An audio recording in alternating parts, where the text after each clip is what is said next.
Bonjour, c'est Ulrich Heugeveld. Bienvenue dans une nouvelle édition de Chroniques européennes enregistrée ici au Parlement européen de Bruxelles. Alors nous allons aujourd'hui consacrer cette émission à une question qui ne va cesser d'occuper l'actualité européenne, au moins pour les 2 années à venir, la question du départ du Royaume-Uni de l'Union européenne. Alors un départ décidé, on s'en souvient, l'an passé par un vote des électeurs britanniques qui avaient voté à près de 52% pour quitter l'aventure communautaire qu'ils avaient rejoint près de 45 ans plus tôt, également suite à un référendum. Alors une aventure à laquelle ils avaient fini par s'associer sans, disons-le, un enthousiasme débordant. Alors un Brexit confirmé en mars dernier par l'activation par la première ministre britannique Theresa May du fameux article 50 prévu par le traité de Lisbonne pour déclencher ce processus de sortie. Alors un processus qui devrait aboutir avec ou sans accord dans les 2 ans, c'est-à-dire en mars 2019, au terme de négociations qui semblent pour tout dire assez mal s'engager, comme en attestent les comptes rendus de la rencontre à Londres début mai entre Theresa May, Michel Barnier, le négociateur en chef du Brexit, et Jean-Claude Juncker. Alors Jean-Claude Juncker qui accusait d'ailleurs à l'issue de la rencontre, selon des sources concordantes, Theresa May d'être sur une autre galaxie et d'être dans le déni quant aux responsabilités et aux coûts que pourrait avoir pour le Royaume-Uni cette sortie de l'Union. Alors pour parler de ce sujet, j'ai le plaisir de recevoir Monsieur Richard Corbett. Bonjour. Bonjour. Et merci beaucoup d'avoir accepté notre invitation. Vous êtes eurodéputé britannique, vous connaissez bien cette maison car vous y avez été élu une première fois en 1996 et réélu depuis sans interruption. Alors Monsieur Corbett, vous êtes affilié au groupe des travaillistes et de janvier 2010 à février 2014, vous avez également été conseiller du président du Conseil européen, Herman Van Rompuy. Vous êtes au Parlement européen, membre de la Commission des affaires constitutionnelles, et vous avez été élu il y a quelques années comme un des députés les plus influents dans cette maison. Donc merci encore d'avoir accepté notre invitation. Je sais que votre programme est particulièrement chargé ces temps-ci. Alors voilà un an, je le disais, que les électeurs britanniques se sont prononcés majoritairement 52% en faveur du Brexit. Avec le recul de cette année écoulée, vous semble-t-il que ce vote favorable à la sortie de l'UE aurait pu être évité ? Oui, certainement. D'abord, c'était un vote consultatif juridiquement. Politiquement, c'est difficile de l'ignorer, bien sûr, mais c'était gagné sur base d'une campagne tout à fait mensongère de la part des anti-européens, de ceux qui soutiennent le Brexit. C'était une majorité assez mince. 51,9 en fait, moins de 52. Mais Nigel Farage lui-même, qui voulait la sortie, lui il a dit 52-48, ça ne résout rien. Quand il pensait que c'était dans le sens inverse, mais je le prends à son mot. Moi je trouve que ça ne résout rien. Et aussi il y a eu beaucoup de questions sur qui pouvait voter dans ce référendum. Beaucoup des gens les plus concernés, les plus affectés par le Brexit n'ont pas pu voter, que ce soit les Britanniques qui vivent dans les autres pays de l'Europe ou les Européens qui vivent au Royaume-Uni. Ils n'ont pas pu voter dans le référendum. Et c'est quand même un scandale. Il y aurait eu un résultat tout à fait différent s'ils avaient pu voter. Alors on a beaucoup accusé aussi dans le résultat de ce vote le parti travailliste et notamment son leader de ne pas avoir fait forcément une campagne extrêmement véhémente pour défendre l'intérêt de rester dans l'Union européenne. Le parti travailliste à son congrès était unanime. Tous les délégués, tous les syndicats qui sont affiliés ont tous dit non, il faut rester dans l'Union européenne, on va faire campagne pour rester, et le parti a fait campagne pour rester. C'est vrai qu'il y a eu des questions sur le leader, le nouveau leader Jeremy Corbyn, qui était un peu tiède de la façon dont il a fait campagne. Il y a eu beaucoup de remarques sur ça, mais l'ensemble du parti travailliste a quand même fait campagne pour rester. Malheureusement, les partisans du Brexit, ils ont voulu faire croire aux citoyens qu'il y avait des doutes à ce sujet. Ils ont parcouru le pays avec un grand bus rouge, comme les travaillistes, en parlant du service national de santé. Nous avons un service de santé tout à fait socialiste au Royaume-Uni, financé entièrement par la fiscalité, en disant si on quitte l'Union européenne, tout l'argent contribuer à l'Union européenne, on pourra le mettre dans le service de santé. Donc il y a un certain pourcentage de l'électorat travailliste qui a cru que le Parti travailliste avait des doutes à ce sujet. Mais en fait, on était tout à fait favorable à rester dans l'Union européenne. Alors je le disais dans le préambule, en mars dernier, suite à ce vote, Theresa May a enclenché le fameux article 50, déclenchant le compte à rebours avant ces 2 ans pour aller vers une sortie définitive. Est-ce qu'elle pouvait faire autrement, d'après vous ? Oui, elle aurait pu dire, voilà, le pays est tout à fait divisé de façon plus ou moins égale. Il y a même eu des doutes sur le résultat. C'était un référendum consultatif. Nous allons prendre compte de ça et tenter de voir ce qu'on peut faire pour améliorer l'Union européenne, pour changer la situation, pour répondre aux questions qui ont été posées par les gens qui voulaient quitter, les inquiétudes qu'ils avaient. Elle aurait pu aller dans ce sens, ou elle aurait pu dire, voilà, la préférence c'est pour sortir, je vais négocier pour voir ce que ça donne si on sort. Et à ce moment-là, on peut reposer la question. Voilà ce que ça veut dire sortir, voilà ce que veut dire rester. On fait un nouveau référendum à ce moment-là. Parce qu'il y a un an, les gens ont voté pour Leave, pour quitter donc l'Union européenne, ne sachant pas du tout de quoi il s'agissait. Il n'y avait aucun plan, il n'y avait aucune décision. Si on négocie d'abord la relation nouvelle avec l'Union européenne, on saura ce que c'est le Brexit, ce que cela veut dire vraiment pour les gens, pour les emplois, pour les universités, pour les agriculteurs, etc.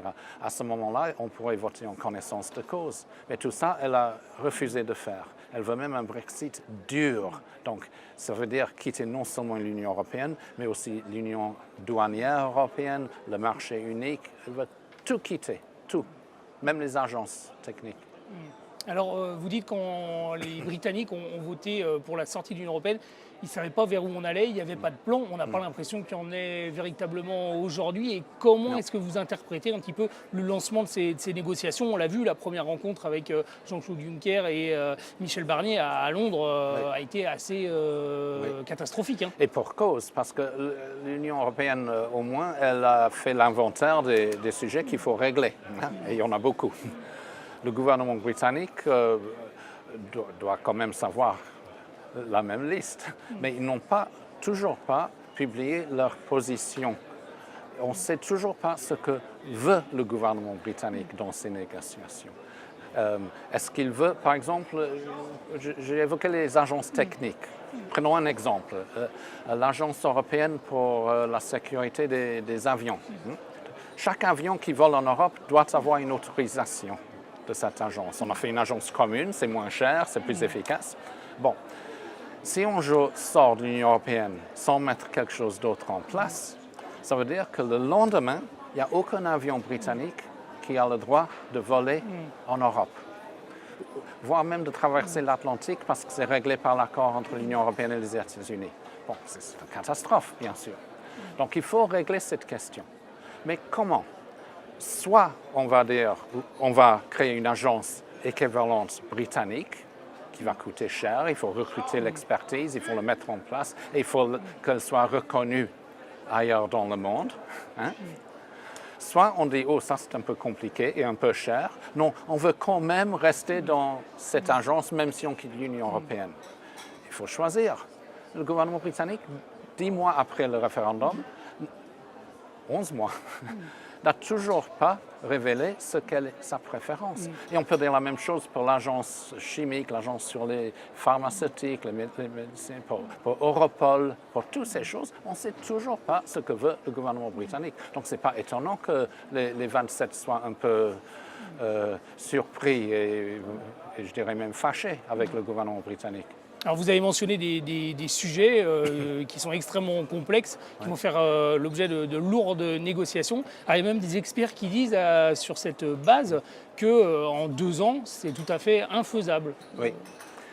En effet, il y a plus. En fait, quelqu'un a dit qu'il y a plus de 7000 questions qu'il faudra régler. C'est un divorce le plus grand qu'on a jamais vu, disons. Alors, qu'est-ce qu'on peut faire? On peut dire on règle les grandes questions et on fait ensuite une période de transition où tout reste comme maintenant. Et pendant cette période-là, donc après la sortie, mais quand même tout reste en place pour le marché intérieur, les différentes politiques, etc. Et on a une période de 3 ans, 5 ans pour régler le reste dans un accord plus global. C'est peut-être la seule solution si on veut continuer sur cette voie de quitter l'Union européenne. Mais ça pose aussi des problèmes parce que s'il y a une longue période de transition, bon, ça veut dire que les 27 doivent accepter que rien ne change. Les eurosceptiques britanniques doivent accepter que rien ne change non plus, la libre circulation, la Cour de justice qui tranche sur les différends, etc., ce qu'eux, ils n'aiment pas du tout. Et pour le Parlement britannique, ils vont devoir voter sur un divorce minimum qui dit on va régler tout le reste après. Donc on doit accepter quelque chose où on ne sait pas le contenu. On ne le saura que plus tard. Ce n'est pas très satisfaisant non plus. Alors il y a un ministère du Brexit qui a été créé par Theresa May. Est-ce que le Royaume-Uni, d'après vous, semble s'être bien outillé pour gérer cette négociation qui s'avère extrêmement complexe? Non, parce que comme vous l'avez dit, il n'y avait aucune préparation en avance. Personne ne s'attendait à ce résultat. Donc on a créé un nouvel ministère à base de zéro. On a dû recruter des fonctionnaires ici et là. Et c'est une tâche qui n'est pas facile, même dans la période de 9 à 10 mois qu'ils ont eu pour faire ça. Donc on n'a même pas recruté tous les fonctionnaires nécessaires et ils trouvent que c'est difficile de trouver l'expertise nécessaire aussi. Alors vous le dites, les Britanniques, finalement l'élite politique ne s'attendait pas au Brexit. Et il y a eu un élément auquel ils ne s'attendaient pas non plus, c'est peut-être d'avoir un front uni de l'Union européenne, des autres pays de l'Union européenne. Devant eux. Peut-être, pour moi c'était évident, mais je pense que Theresa May est certain de l'aile droite du Parti conservateur, parce que c'est l'aile droite du Parti conservateur qui a poussé pour le Brexit. Eux, ils sont très insouciants, très confiants. Ah oui, mais on va tout régler. Les Européens vont quand même se plier à nos demandes, parce qu'après tout, ils exportent plus vers nous que nous vers eux, donc ils vont vouloir un accord. Et d'ailleurs, on a des amis parmi les 27 qui vont être de notre côté. Ce n'est pas du tout le cas. Alors vous semblez un petit peu partager dans ce que vous dites l'analyse de Jean-Claude Juncker qui disait Theresa May, peut-être qu'elle est sur une autre galaxie, notamment quand elle dit, autre sujet de friction qui risque de poser des graves problèmes, que le Royaume-Uni ne doit pas un penny à l'Union européenne, contrairement à ce que demande la Commission. Je comprends la frustration de M. Juncker, oui. Alors, l'hypothèse des négociations, que les négociations se déroulent sans trop de heurts, est-ce que vous pensez qu'il est encore temps que le chemin puisse évoluer, qu'au bout de ces 2 ans, le Royaume-Uni décide d'un nouveau référendum pour éventuellement faire volte-face? Vous me disiez dans la préparation de cette émission qu'il y a peut-être des interstices dans lesquels se situer. Bon, d'abord, c'est juridiquement possible. Un pays qui a annoncé son intention de quitter l'Union européenne peut toujours changer d'avis. Elle peut retirer la notification que vous avez évoquée sur l'article 50. Bien sûr, il faut que ça soit un vrai retrait de la notification. On ne le retire pas un jour pour le réintroduire la semaine suivante pour faire déclencher à nouveau le compte à rebours de 2 ans. Ça, évidemment, ce n'est pas acceptable. Mais si on change d'avis, on peut. La question donc est politique. Est-ce que c'est politiquement possible que le Royaume-Uni change d'avis?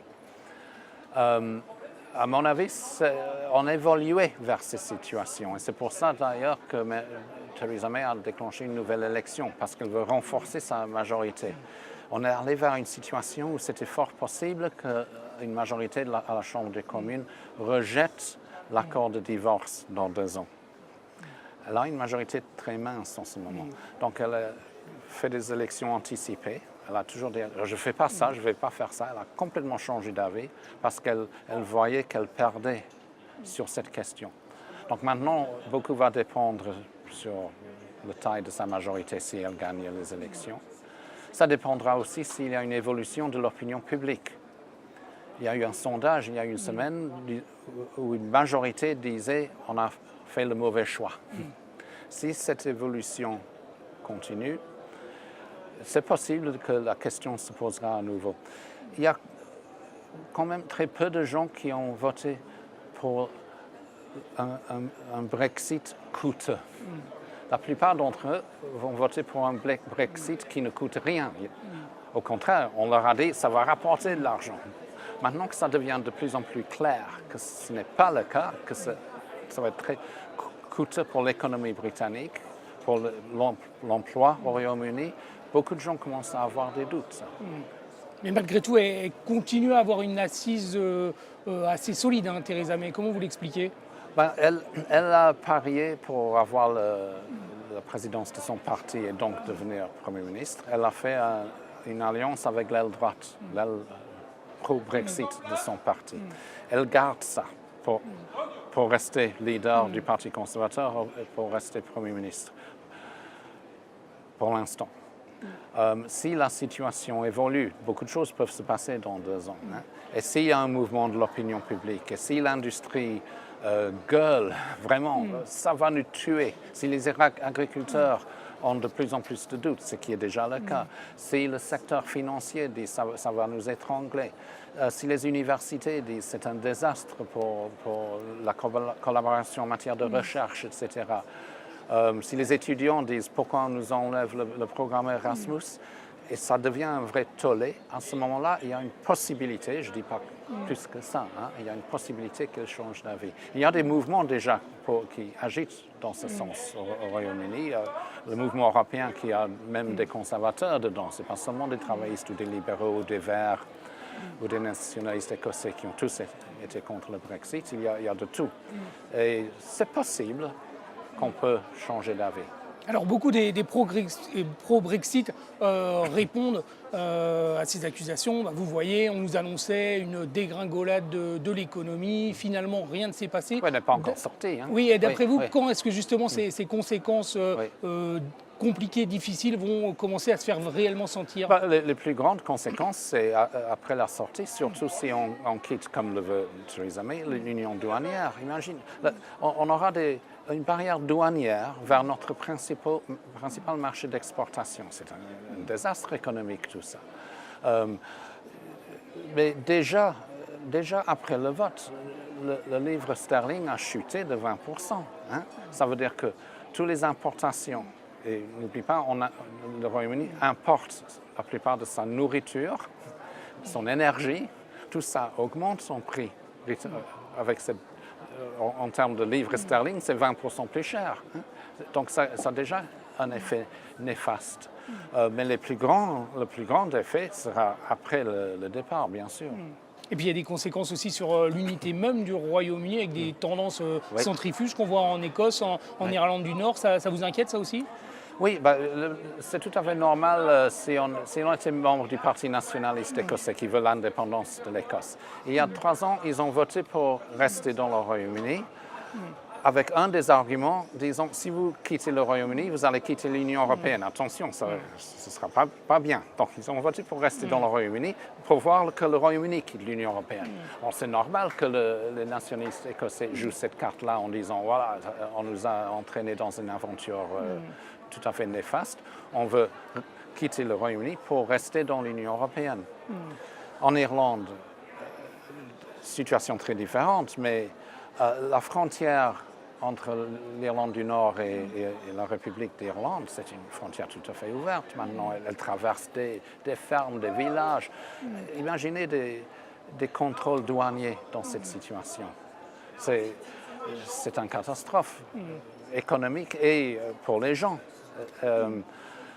En ce moment, on peut même pas. Je connais une route là en Irlande du Nord qui traverse la frontière 5 fois dans l'espace de 12 km. La seule façon de savoir qu'on a changé de pays, c'est parce qu'il n'y a pas de choses qui vous disent, c'est la limitation de vitesse. Elle passe de 80 à 50, 80 à 50. Mais c'est la même limite, c'est en miles par heure au Royaume-Uni, en Irlande du Nord, et c'est kilomètres par heure en Irlande. Donc imaginez une frontière dure là, avec contrôle douanier, contrôle de passeport, ce serait une catastrophe. Alors pour peser dans les négociations, certains ont soupçonné Theresa May de faire un chantage à ce que l'Angleterre devienne un paradis fiscal ou même un chantage à ce que la coopération antiterroriste soit limitée si elle n'avait pas gain de cause. Est-ce que ça vous y croyez? Même l'opinion publique britannique a été choquée par ça.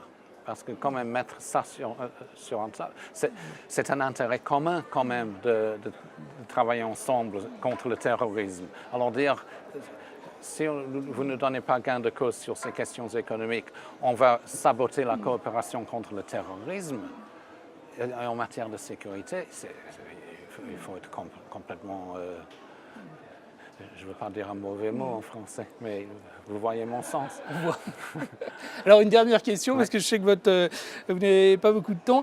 Comment est-ce que vous voyez, alors là on discute d'horizons très, très proches, hein, on ne sait pas de quoi demain sera fait, mais le Royaume-Uni dans 10 ans, comment le voyez-vous, admettant qu'il soit effectivement sorti de l'Union européenne, si au dernier moment il n'y a pas de changement de cap? Est-ce que les réorientations du pays vers d'autres horizons, comme certains les mettent en avant, vers le Commonwealth par exemple, ça vous semble des choses réalistes ou alors des complètes chimères? C'est du chimère. On a des sentiments très proches avec des pays comme la Nouvelle-Zélande, mais c'est quand même moins de 1% de notre commerce international. L'Europe, c'est la moitié. L'Europe, c'est nos voisins quand même, ils sont tout proches. Donc l'idée de quitter l'Europe pour embrasser le reste du monde, ça ne va pas être facile non plus. Il faut renégocier à partir de zéro tous les accords commerciaux et autres avec 180 pays autour du monde. C'est quand même farfelu de dire que tout ça se passera sans problème. Donc, si nous quittons l'Union européenne, dans 10 ans, on sera dans la catastrophe économique. Peut-être le Royaume-Uni n'existera plus parce que l'Écosse et peut-être l'Irlande du Nord seront déjà partis. Il y aura des tensions sociales et des divisions politiques internes très profondes. Heureusement, le pire n'est jamais certain. Oui. Voilà, je vous remercie très chaleureusement, Monsieur Corbett, de nous avoir éclairé sur cette situation du Royaume-Uni et de l'Europe un an après ce coup de tonnerre du Brexit qui n'en finit pas de résonner. Merci à Thomas Cox qui m'a aidé à préparer l'émission que vous pourrez retrouver à l'écoute sur le site de Radio Nantes, radionantes.eu. Merci également aux auditeurs et à très bientôt pour de nouvelles chroniques européennes. Merci encore. Merci beaucoup.